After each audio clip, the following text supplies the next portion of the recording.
అండి. నమస్తే. నేను మీ లక్ష్మీ చౌదరిని. వెల్కమ్ టు మిస్టీ మధురిమలు తెలుగు ఆడియో స్టోరీస్. ఛానల్ని సపోర్ట్ చేస్తున్న ప్రతి ఒక్కరికి థ్యాంక్ యూ సో మచ్ యార్. మనసా స్మరమే పార్ట్ 47తో మీ ముందుకు వచ్చేసాను. కథలోకి వెళ్ళే ముందు లైక్స్ హైప్స్ మర్చిపోకండి యార్. వీడియోకి లైక్స్ హైప్స్ ఇవ్వండి. మీరు ఇచ్చే వాటి వల్ల కథ మరింత మందిలోకి రీచ్ అవుతుంది. ఇక మీరు ఎదురు చూస్తున్న ఘట్టం కూడా ఈ అప్డేట్స్ ద్వారా మీ ముందుకు రాబోతుంది. ఇక కథలోకి వెళ్దాం. ముఖేష్ అభి గురించి తెలుసుకునే ప్రయత్నం మొదలుపెట్టాడు.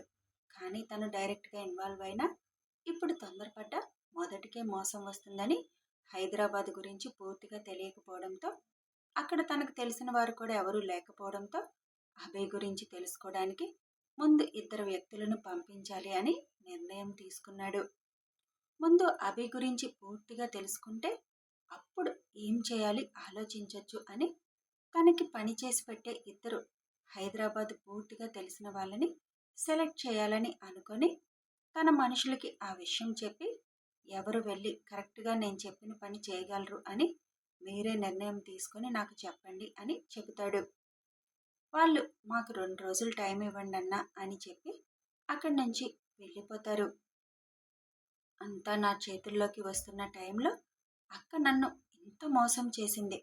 కంపెనీ నువ్వు తీసుకొని నాకు శత్రువుగా మారడమే కాకుండా సూర్య చావు గురించి తెలుసుకుంటానని నాతోనే ఛాలెంజ్ చేసి చాలా తప్పు చేశావు అభిరామ్, నిన్ను వదిలే ప్రసక్తే లేదు అని కసిగా అనుకుంటూ ఉంటాడు ముఖేష్.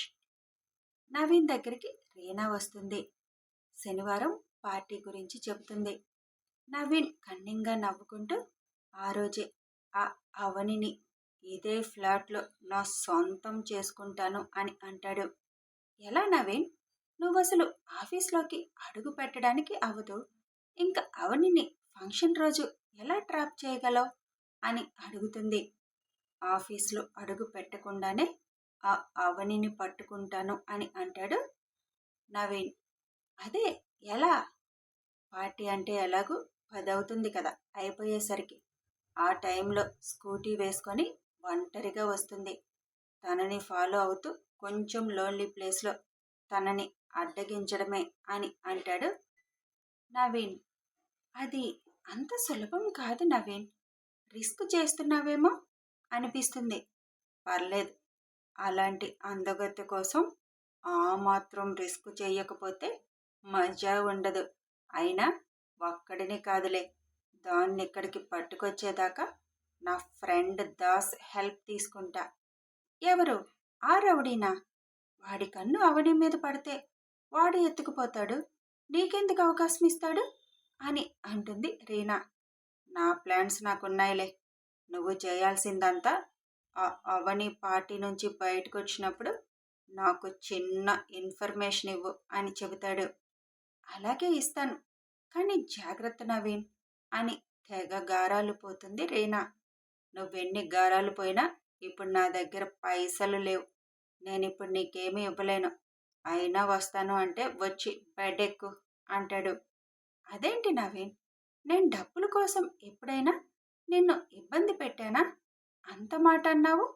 మన మధ్య ఉన్నది డబ్బుతో ముడిపడిందేనా అని అడుగుతుంది. అంతకంటే ఎక్కువ ఆశపడకు, నాకు సుఖం కావాలి, నీకు డబ్బు కావాలి, అంతవరకే అని రీనా మీద వాలిపోతాడు. 2 రోజులు అవని మళ్ళీ అభి కనిపిస్తాడని చూడడం, కనిపించక నీరుగారిపోవడం. అభి 2 రోజులు తన కంపెనీకి వెళ్తాడు. అక్కడ ప్రాజెక్ట్ ప్రజెంటేషన్ ఒకటి ఉండడంతో ఆ 2 రోజులు ఇక్కడ వినయ్కి మొత్తం బాధ్యత అప్పచెప్పాడు.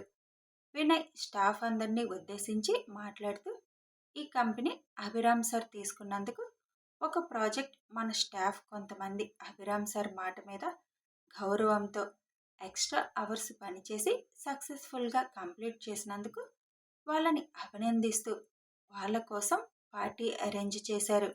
రేపు పార్టీకి అందరూ రావాలి అని అభిరామ్ సార్ ఇన్ఫామ్ చేయమన్నారు. అందరూ పార్టీకి అటెండ్ అయి ఎంజాయ్ చేయండి గైస్ అని చెబుతాడు వినయ్. అందరూ ఓకే అని అంటారు సంతోషంగా. అబ్బా, ఈ పార్టీలు ఎందుకే బాబు, నేను రాను అని అంటుంది అవని. అంత లేదమ్మా, ఇచ్చేదే మీకోసం, మీరు రానంటే ఎలా అంటుంది లావణ్య. అది కాదు లావణ్య, పార్టీ అంటే ఇక్కడి నుంచి వెళ్ళేటప్పుడు లేట్ అవుతుంది కదా, నాకు ఇబ్బంది అవుతుంది అని అంటుంది అవని. ఒక్కరోజుకేమీ అయిపోదు, అయినా హైదరాబాద్ రోడ్లు శనివారం అర్ధరాత్రి 12 అయినా జనాలతో నిండిపోయి ఉంటాయి, కాబట్టి నీకేం భయం ఉండదు అని చెబుతుంది లావణ్య. అది కాదు లావణ్య, నాకు ఈ పార్టీలు అలాంటివి అస్సలు ఇష్టముండదు. ఇంక అలవాటు చేసుకో అమ్మా, అదంతా అనవసరం. అసలు ఇచ్చేదే మీకోసమైతే మీరు లేకపోతే ఎలా? నేను ఇప్పుడే వినేసరికి నువ్వు రాను అంటున్నావని చెబుతా అని కుర్చీలో నుంచి లేస్తుంది లావణ్య. అమ్మా తల్లి, నువ్విప్పుడేమి ఆవేశపడకు. నువ్విప్పుడు వెళ్ళి వినేసరికి చెప్పడం, ఆయన వచ్చి నన్ను అడగడం అవసరమా అని అంటుంది అవని.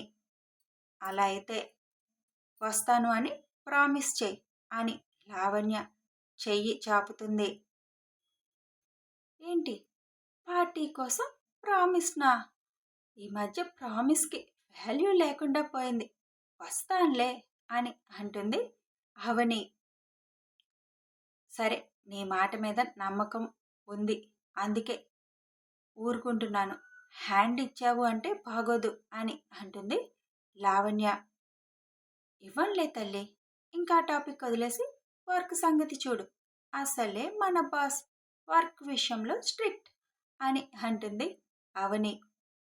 సరే సరే అని లావణ్య వర్క్ మొదలు పెడుతుంది. లంచ్ టైంలో అవని, పార్టీకి మంచి డ్రెస్ కొనుక్కుందాం, వస్తావా, షాప్కి వెళ్దాం అని అడుగుతుంది లావణ్య. నో లావణ్య, నాకు నాన్నని హాస్పిటల్కి తీసుకువెళ్ళే పనుంది. అయినా నాకిప్పుడు కొత్తది కొనుక్కునే ఇంట్రెస్ట్ కూడా లేదు. డ్రెస్ కొత్తదుంది, నువ్వు వెళ్ళు, ఏమనుకోకు అని అంటుంది అవని. ఇందులో అనుకోవడానికి ఏముంది, సరేలే, నేను ఇంటికి వెళ్ళేటప్పుడు డ్రెస్ కొనుక్కొని వెళ్తాను అని అంటుంది. ఈ అభి మహాత్ముని చూడలేదు, 2 రోజులు అయ్యింది. ఆయన్ని చూడడానికైనా ఈ పార్టీకి రావాలి, వచ్చి తొందరగా వెళ్ళిపోతాను అని అనుకుంటుంది అవని. సాయంత్రం ఇంటికి వెళ్తూ, అవని, రేపు 7కి స్టార్ట్ అంట పార్టీ, నువ్వు తొందరగా వచ్చేయి అని చెబుతుంది లావణ్య. నీకు ఈ పార్టీ పిచ్చేంటి తల్లి, దాని గురించే పొద్దున్నుంచి మాట్లాడుతున్నా. కొంపతీసి హాట్ డ్రింక్ అంటే ఇష్టమా? ఇలాంటి పార్టీలో అవి బాగా దొరుకుతాయి కదా అని అంటుంది అవని నవ్వుతూ. చిచి, అలాంటి అలవాటు నాకు లేదు, ఏదో సరదాగా ఎంజాయ్ చేయడానికి అంతే అని లావణ్య అంటుంది. ఓకే బాయ్, రేపు పార్టీలో కలుద్దాం అని అవని అక్కడి నుంచి వెళ్ళిపోతుంది. రాత్రి డిన్నర్ అయ్యాక అభి, ఇప్పుడు ఏమన్నా వర్క్ ఉందా అని అడుగుతుంది సుచిత్ర. హా అమ్మా, కొంచెం ఇంపార్టెంట్ వర్క్ ఉంది. ఏ, ఏమైనా మాట్లాడాలా అడుగుతాడు అభి. అదేం లేదభి, అంత ఇంపార్టెంట్ ఏమీ కాదులే, నువ్వు ఫ్రీగా ఉన్నప్పుడు మాట్లాడతాను. సరే అమ్మా అని అభి అక్కడి నుంచి పైకి వెళ్ళిపోతాడు. ఏంటి సుచిత్ర, అభితో ఏం మాట్లాడాలి అని అడుగుతారు హర్ష గారు. అభిని గమనించారా, చాలా దిగులుగా కనిపిస్తున్నాడు. పైకి నవ్వుతున్నాడు కానీ అస్సలు ఆ మొహంలో ఉండాల్సిన వెలుగు లేదు. అదే కాకుండా అభి వాళ్ళ ఎంప్లాయ్ గురించి మాట్లాడింది మీరు విన్నారు కదా. హా, దానిలో ఏముంది అడుగుతారు హర్ష. హర్ష, మీరు ఒకసారి ఆలోచించండి, అభి ఎప్పుడన్నా ఒక అమ్మాయి గురించి అలా అంతగా మాట్లాడడం విన్నారా? అది కూడా ఒక ఎంప్లాయ్ గురించి. అందులో ఏముంది సుచిత్ర, ఆ అమ్మాయి కొంచెం పద్ధతిగా ఉంది అని అన్నాడు, అందులో అంతా ఆలోచించాల్సింది ఏముంది? లేదు హర్ష, నాకెందుకో అభి మనసు ఆ అమ్మాయి గురించి ఆలోచిస్తుంది అని అనిపిస్తుంది. వాట్, సుచిత్ర, ఒక పెళ్ళైన అమ్మాయిని అభి ఇష్టపడుతున్నాడని అనిపిస్తుందా? అసలు అలా ఎలా అభి గురించి అనుకోగలిగావు? ఈ విషయం గురించి అయితే అభితో అస్సలు మాట్లాడకు అని హర్ష గారు అక్కడి నుంచి ఫోన్ వస్తే మాట్లాడుతూ బయటికి వెళ్తారు. మీరేం చెప్పినా నాకెందుకో అదే అనిపిస్తుంది హర్ష. అభికి కూడా అలా ఎందుకు జరుగుతుంది అని తన మనసులో యుద్ధం చేస్తున్నాడేమో. ఎవరికి తెలుసు? ఎవరికీ చెప్పుకోలేడు ఇలాంటి విషయాలు. తనలో తానే నలిగిపోతున్నాడు అనిపిస్తుంది. ఒకవేళ నేను ఆలోచించింది నిజం కాకపోతే ఏం ప్రాబ్లం లేదు. కానీ అది నిజమైతే అభి చాలా బాధపడతాడు.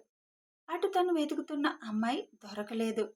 ఇటు ఒక పెళ్ళైన అమ్మాయి అభిని అట్రాక్ట్ చేస్తే మనసుకి సర్ది చెప్పుకోవాలి అంటే అది పెద్ద యుద్ధం చేసినట్టే. ఇప్పటికే ఎక్కువ అభి బాధపడుతున్నాడు. ఇంకా ఎక్కువ బాధపడనివ్వను. ఒకసారి వెళ్ళి ఆ అమ్మాయిని చూడాలి నేను కూడా. సోమవారం ఆఫీస్కి వెళ్ళి ఒకసారి కలుస్తాను ఆ అమ్మాయిని. అభి ఎందుకు అంతగా ఆ అమ్మాయిని అబ్జర్వ్ చేశాడో, ఒకవేళ ఆ అమ్మాయి ఏమైనా అభిని ట్రాప్ చేస్తుందా మంచితనం ముసుగులో అన్నది నేను తెలుసుకోవాలి. ఎందుకైనా మంచిది ఒకసారి తనని చూస్తే అప్పుడు నాకొక క్లారిటీ వస్తుంది. తను తప్ప అభినే అట్రాక్ట్ అవుతున్నాడా అన్నది. నేను ఆలోచిస్తుందంతా నిజం కాకపోతే ముందు సంతోషపడేది నేనే అని అనుకుంటుంది సుచిత్ర.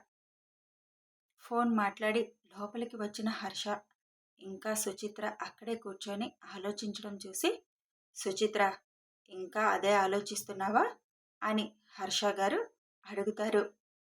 అదేం లేదు హర్ష, ఆలోచిస్తే మీరు చెప్పింది కరెక్ట్ అనిపించింది. అభితో నేను మాట్లాడను ఈ విషయం గురించి అని అక్కడి నుంచి వెళ్ళిపోతారు. అసలు ఇలాంటి ఆలోచన ఎందుకు వచ్చింది సుచి నీకు? పిచ్చి ఆలోచనలన్నీ ఆలోచిస్తున్నావు అనుకుంటూ హర్ష రూమ్లోకి వెళ్తాడు. కథ కొనసాగుతుంది. మరి సుచిత్ర గారు సోమవారం వెళ్ళి అవనిని చూడాలనుకుంటున్నారు.